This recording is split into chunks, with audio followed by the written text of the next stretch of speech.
Bonjour tout le monde! Dans cette vidéo-ci, je vous parle de quoi faire en termes d'activité physique pour vous aider à gérer votre diabète. Donc, je vous ai fait une vidéo sur les bienfaits de l'activité physique, une vidéo sur la sécurité à l'activité physique. Maintenant, qu'est-ce qu'on fait là, réellement, Caroline? C'est quoi qui est le mieux? C'est quoi les meilleures pratiques? Comment est-ce que je devrais m'entraîner pour avoir profité de tout ce que tu m'as dit plus tôt dans les autres vidéos? Donc, ce qui est super important, je ramène le point que j'ai nommé dans la vidéo sur les bienfaits de l'activité physique, c'est de bouger minimum aux 2 jours. Ou même, oui, c'est ça, minimum aux 2 jours. Donc, idéalement à tous les jours, sans nécessairement dire qu'on fait un grand entraînement à tous les jours, parce qu'à ce moment-là, ben là, ça me met à risque d'être en surentraînement. Il faut quand même que je me donne le temps de récupérer. Mais c'est ça, on veut bouger minimum en 2 jours. On se rappelle que l'effet de l'activité physique sur la glycémie, sur le taux de sucre dans le sang, dure environ de 24 à 72 heures. Donc, minimum aux 2 jours. Super important. Ensuite de ça, dans ma journée, moi je pense surtout là, dans ce conseil-là aux gens qui travaillent au bureau, puis qui vont passer leur journée au complet assis devant l'ordinateur, vont peut-être se lever pour aller dîner, mais même là, pas sûr. Des fois, il y a des gens, c'est ça, on est bien concentré dans notre travail, on oublie de se lever, puis c'est ça. Mais dans le cas d'avoir un diabète, c'est important de se lever à toutes les heures. Puis là, je parle de se lever, mais on n'a pas besoin d'aller se lever puis prendre une marche, là. L'idée, c'est juste de se lever, de se dégourdir les jambes, d'utiliser nos bras, d'utiliser nos muscles pour utiliser le sucre dans mon sang, puis de ne pas me retrouver avec un taux de sucre qui est trop élevé. Donc ça, c'est une recommandation qui est super importante aussi et qui est différente de la population générale dont la recommandation, en fait, c'est aux 2 heures. Donc quand on a un diabète, il faut se lever plus fréquemment. Des trucs qui peuvent être utilisés si vous êtes des grands buveurs d'eau, ça serait de mettre moins d'eau dans votre bouteille, dans votre verre, pour devoir vous lever plus souvent. Placer l'imprimante un peu plus loin. Avoir une station debout de travail. Il y a beaucoup depuis la pandémie, là, on a vu beaucoup de bureaux qui se lèvent, qui se descendent. Là, c'est de changer la position régulièrement, ça peut aider. Se mettre des alarmes, il y a toutes sortes de possibilités qui s'offrent à vous, mais l'idée, c'est vraiment de bouger régulièrement. Puis en même temps, si vous avez tendance à avoir des tensions dans le cou, dans le haut du dos, dans le bas du dos, le coude, peu importe, les épaules, ben de bouger régulièrement, même si vous avez le meilleur poste de travail, ça va vous aider à avoir une meilleure posture. Une meilleure posture veut dire moins de tension, moins de douleur et ben on est plus heureux. Ensuite de ça, quand je vais faire mon entraînement, est-ce que je dois m'échauffer? Est-ce que je peux commencer direct? Est-ce que je peux arrêter direct? La réponse est non. En fait, lorsqu'on a un diabète, on veut rallonger même l'échauffement et le retour au calme par rapport à la population générale. Donc, au lieu d'un 3 à 5 minutes, on parle d'un 5 à 10 minutes, autant pour l'échauffement que pour le retour au calme, mais c'est important aussi de penser qu'on veut que ça soit progressif. Donc, si je donne l'exemple de si je fais une séance de vélo stationnaire, puis que, je sais pas, pendant que je fais mon vélo stationnaire, normalement, moi, je suis confortable à une résistance de 4. Je tiens un chiffre au hasard, ça peut être toutes sortes de choses, ça peut être de l'elliptique, du tapis, ça peut être whatever. L'idée, c'est de monter tranquillement. Donc, si ma résistance confortable pour faire mon continu pendant 30 minutes, c'est 4, ben je vais commencer à 1, je vais monter à 2, je vais monter à 3, puis après ça, je vais finir à 4. Donc, au fur et à mesure de mon 5 à 10 minutes, je veux le faire augmenter. Puis, même chose, quand je fais mon retour au calme, je veux le faire diminuer progressivement. La raison pourquoi c'est important de faire ce long échauffement, ce long retour au calme, c'est que le sang, quand on a un diabète, est plus visqueux. J'en ai déjà parlé. Les artères, les vaisseaux sanguins vont être plus rigides. Ma tension artérielle va se retrouver être normalement plus élevée.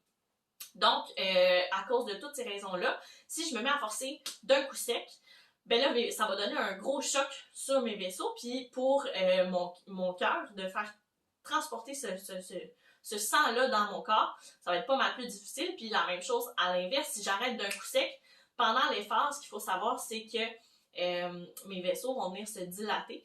Donc, je vais grossir mes vaisseaux pour faciliter le passage du sang. Donc, au fur et à mesure de mon échauffement, mes vaisseaux vont se dilater de plus en plus. Mon cœur va s'adapter de plus en plus aussi à l'effort. Mais après ça, une fois que mon effort il est terminé, je ne veux pas arrêter d'un coup sec. Quand j'arrête de travailler, ma fréquence cardiaque, la force que mon cœur va exercer pour faire transporter mon sang, va être nettement plus basse parce que j'ai plus les mêmes besoins en termes de sang, d'énergie, de tout ça. Donc, ma tension, elle va se retrouver à diminuer, mais mes vaisseaux, ils sont toujours aussi dilatés. Donc, à ce moment-là, ça me met à risque de me sentir étourdie, d'avoir même possiblement une perte de conscience. Donc, ça, on ne se le souhaite pas. C'est inconfortable, c'est même dangereux. Donc, on y va progressivement aussi pour le retour au calme, pour donner le temps à mon cœur, à mes vaisseaux, de s'adapter autant à l'échauffement qu'au retour au calme. Longue explication, mais je pense que c'était quand même important de comprendre la raison du pourquoi. Ensuite de ça, une fois que j'ai compris, bon, échauffement, retour au calme, je veux que ça soit progressif, autant en montant qu'en descendant. Je veux que ça soit long. Maintenant, qu'est-ce que je fais en tout ça dans mon entraînement réellement? Pour ce qui est des entraînements de musculation, ce qui est recommandé lorsqu'on a un diabète, c'est de faire de l'hypertrophie. Là, l'hypertrophie, on fait attention, je ne veux pas dire qu'on veut devenir Arnold Schwarzenegger, on veut pas devenir des monsieur, madame muscle, c'est pas ça le point. L'idée, c'est juste qu'on veut grossir nos fils musculaires sans nécessairement faire grossir nos muscles de façon incroyable, mais en faisant grossir mes muscles, en faisant grossir mes fils musculaires, ça va grossir mon entrepôt à sucre. Donc, j'ai plus de place, je vais absorber plus de sucre. Pour qu'un entraînement soit considéré comme étant de l'hypertrophie, ben là, on parle de 3, peut-être possiblement jusqu'à 5 séries, 8 à 12 répétitions, puis on parle de répétitions maximales. Donc, ça veut dire qu'à la fin de ma série, quand j'ai fait, mettons, je parle d'un flexion des coudes, là, bicep curl, exercice bien classique, bien simple. Au bout de mes 10, 8, 10, 12 répétitions, je veux que ma dernière répétition, là, je sens que je pourrais pas en faire plus. Ou je pourrais peut-être en faire plus, mais comme 1 ou 2 max. Donc, c'est ça, c'est ce qui va faire en sorte que mes fibres musculaires vont grossir par adaptation pour que mon corps soit prêt à faire l'effort une prochaine fois. Donc, c'est ce que c'est pour ce qui est de la musculation. Ensuite de ça, pour ce qui est du cardio, des exercices cardiovasculaires, on veut en faire le plus souvent possible. Donc, idéalement, à tous les jours, on veut faire un 10 à 15 minutes d'un coup, minimum. Si on veut en faire plus, ben tant mieux, mais au moins un 10 à 15 minutes pour réellement avoir l'impact de l'activité physique. Une fois que c'est rendu régulier, qu'on en fait souvent, ben là, on va pouvoir augmenter la durée. Si moi, je suis une personne qui est sédentaire, qui bouge pas du tout, ben je vais essayer d'aller bouger, d'aller marcher, faire du vélo, peu importe. Faire une activité cardiovasculaire 10 à 15 minutes à tous les jours. Si je suis capable de même de le faire après un repas, c'est encore mieux parce que ça va m'aider à absorber le sucre que je viens d'ingérer. Donc, va aider à ma gestion de ma glycémie. Puis, une fois que ça, c'est rendu régulier, que j'ai réussi à l'intégrer dans mon mode de vie, félicitations. Ensuite, on va augmenter la durée. Donc, je vais passer à 20 minutes, 25 minutes. Puis, c'est pas obligé d'être tous les jours, le 20-25 minutes. Ça peut varier aussi. Mais la première étape, augmenter la fréquence. Deuxième étape, augmenter la durée. Puis, finalement, lorsque c'est rendu vraiment une habitude, bien là, on peut augmenter l'intensité. Des fois, on veut aller trop vite, puis on se dit « Ah, ben là, c'est rendu facile, fait que je veux aller full pin. » Je veux y aller avec la grosse intensité. Fait qu'on y va tranquillement, on y va selon ces étapes-là. Puis ensuite de ça, lorsqu'on veut y aller avec de l'intensité, on recommande la pratique du fractionné ou des intervalles. Qu'est-ce que ça veut dire, fractionné ou intervalle? En fait, c'est que on va faire un intervalle de temps avec une intensité plus élevée, puis ensuite un intervalle de temps avec une intensité moins élevée. Ça va être plus facile pour m'aider avec ma perte de poids, mais aussi avec l'amélioration de ma condition cardiovasculaire. Donc, si je prends l'exemple de la course à pied, par exemple, mais là, je vais faire mon échauffement, 5 à 10 minutes. Ensuite de ça, je vais faire des intervalles. Je vais peut-être dire, OK, je vais faire 1 minute plus rapide je vais faire 1 minute de course, 1 minute de marche. 1 minute de course, 1 minute de marche. Quelquefois, je peux prendre des pauses un petit peu plus longues, des temps de course un peu plus longs. Ça varie vraiment en fonction de votre condition physique. Puis ensuite, on termine avec notre 5 à 10 minutes de retour au calme, comme j'ai mentionné plus tôt. Ensuite de ça, si parmi vos conditions de santé, vous avez de la neuropathie au niveau des pieds ou au niveau des doigts, bien, ça va être important de les solliciter. Donc, les pieds, on va parler de faire des exercices d'équilibre. Les doigts, on peut parler d'exercices de dextérité, de renforcement des mains. Puis ça va faire en sorte qu'en utilisant les petits muscles, les muscles de la région qui est affectée, ça utilise les nerfs, ça envoie plus de sang au niveau des nerfs et ça aide à prévenir ou gérer, si j'en ai déjà, cette neuropathie-là. Je ne mettrai pas ma main au feu à vous dire que vous vous retrouverez sans neuropathie si vous en avez déjà, mais du moins, ça a été bien démontré, ça a aidé à la gérer ou même à la prévenir si vous n'en avez pas puis que vous ne souhaitez pas en avoir. Donc ça c'est important à intégrer dans vos exercices, des exercices d'équilibre ou de dextérité. Donc l'équilibre, ça peut autant être un pied directement devant l'autre que ça peut être un pied au sol. Si un pied au sol c'est trop facile, je peux regarder de gauche à droite ou je pourrais essayer les yeux fermés. Donc vous essayerez à la maison, vous allez voir, essayez évidemment proche d'un point d'appui stable pour la sécurité, mais vous allez voir, regardez de gauche à droite, c'est assez intéressant comment ça me déstabilise plutôt rapidement parce que j'ai plus mon repère visuel. Donc ça, c'est pour en cas de neuropathie, si on veut les prévenir. Puis ensuite de ça, pour ce qui est des recommandations pour les bénéfices par l'American College of Sports Medicine, donc une grande association par rapport aux effets sur la santé de l'activité physique. Ce qui est le plus optimal, ce qui est l'objectif final. On ne commence pas par là, mais notre objectif, c'est de s'y rendre. On parle d'un 3 à 7 fois par semaine. C'est quand je disais de bouger à tous les jours, c'est ça. Pour le cardio, pour atteindre un total de 150 minutes d'activité physique par semaine. On se rappelle, ça n'a pas besoin d'être... Je veux pas que ça soit 150 dans une seule journée. Puis c'est ça c'est à une intensité modérée. Donc, intensité modérée, ça veut dire que mettons qu'on va prendre une marche ensemble, on est capable de discuter ensemble, mais une fois de temps en temps, il faut que je reprenne ma respiration. Donc, ça n'a pas besoin d'être le grand effort super intense. Si c'est de l'intensité vigoureuse, donc intensité élevée, mais là, on parle d'un 75 minutes par semaine. J'ai besoin d'en faire moins parce que c'est plus intense. Mais ça, c'est vraiment là quand on est rendu avancé dans notre pratique d'activité physique, on commence pas par ça. Parce que ça va faire en sorte, si je commence trop vite, je risque de lâcher plus vite et de ne pas reprendre. Donc, c'est pas ce qu'on souhaite. Ça, c'est pour le cardio. Ensuite de ça, dernière recommandation par rapport au cardiovasculaire, c'est d'utiliser des grandes masses musculaires. Ça s'applique aussi pour ce qui est de la musculation.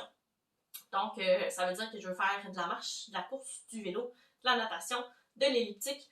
Peu importe, tant que ça utilise des grandes masses musculaires et que je ne fais pas juste bouger mes bras. C'est rare là, que vous allez utiliser ça pour faire de l'exercice cardio, mais bref, je tenais quand même à le mentionner, mais aussi ça compte aussi là, pour la musculation, donc de faire des exercices qui recrutent beaucoup de muscles, comme un squat, une tirade, un push-up, versus juste faire un bicep, juste une extension des genoux, leg curl, leg extension, tout ce jargon de gym-là. C'est pas que c'est mauvais, c'est juste que ultimement, on aimerait ça utiliser plus de muscles possible pour pouvoir avoir le plus de bénéfices puis stocker le plus de sucre dans mes muscles. Donc voilà, musculation. Recommandation, c'est d'en faire 2 à 3 fois par semaine et point important, c'est de ne pas le faire des jours consécutifs.